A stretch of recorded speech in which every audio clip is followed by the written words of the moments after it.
نتنياهو بيصنع مؤامرة على السيسي لإنهاء تاريخ مصر. هيخيروا ما بين التطبيع ما بين الثورة الملونة. يعني ايه الكلام ده؟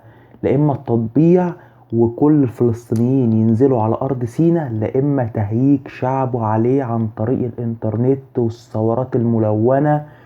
وهو بنفسه المخابرات الدول هتغسل دماغ شعب مصر من أجل إنهم يهيجوا على الرئيس السيسي، والشعب ممهد لهذا لأن الشعب في أزمة اقتصادية طاحنة. كل الكلام ده حسب نبوة مكتوبة في كتاب النبي أشعياء من 2600 سنة عن مجيء أحداث نهاية العالم. وكل اللي بيحصل في المنطقة ده مجرد تمهيد الشرق الأوسط لنزول الله في الحرب العالمية الثالثة، لأن في حرب كبيرة هتحصل في الشرق الأوسط في الأيام التاريخية اللي احنا قاعدين فيها دلوقتي. بيقولك ايه؟ بيقولك وينقضان على الأكتاف الفلسطينيين غربا وينهبون بني المشرق معا.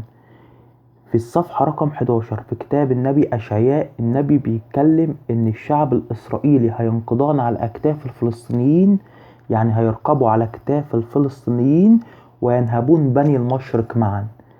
في آخر 7 سنين في الأرض هتتم كل الكلام ده، والكلام ده بدأ يتم في الأيام التاريخية اللي احنا عايشين فيها.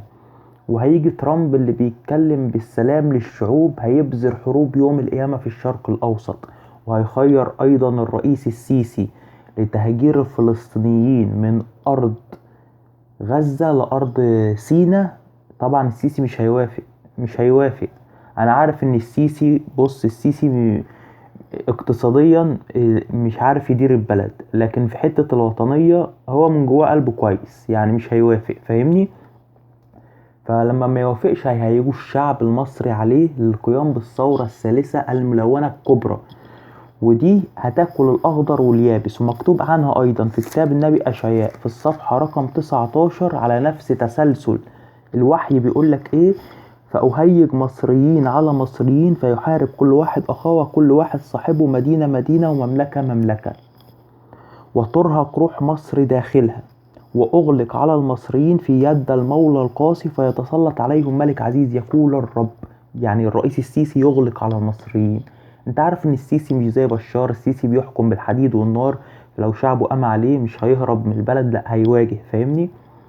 فالقصة كلها ان في مؤامرة على ارض مصر، والمؤامرة دي تكاد انها ممكن تنهي تاريخ مصر، وان السيسي في لحظات تاريخية، وان هو الفرعون الاخير في تاريخ مصر، واحنا الشعب المصري في الايام الاخيرة. فلازم كل واحد يحمل المسؤولية، مسؤولية وعيه، مسؤولية اولاده، مسؤولية الايام اللي جاية.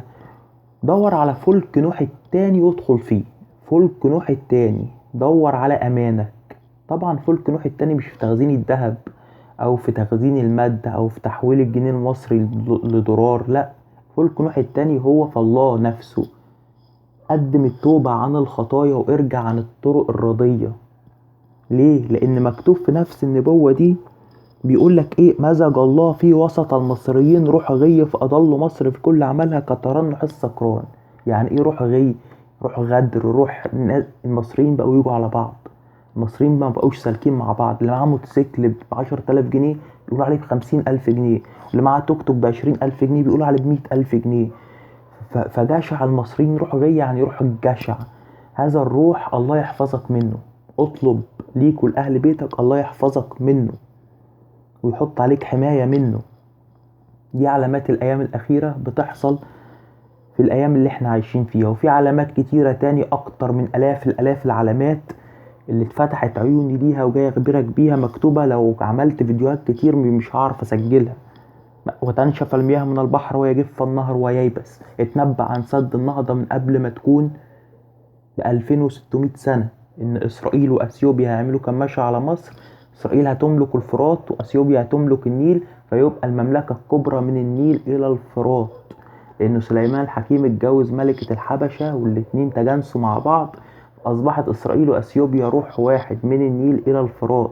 ففي كماشة بتحصل على مصر. فالمفروض الشعب المصري يفوق ويصحى للون ويستعد للي بيحصل حواليه. دي رسالة تحذيرية لنشر الوعي وسط المصريين. احنا في الأيام الأخيرة، استعدوا للقاء إلهكم.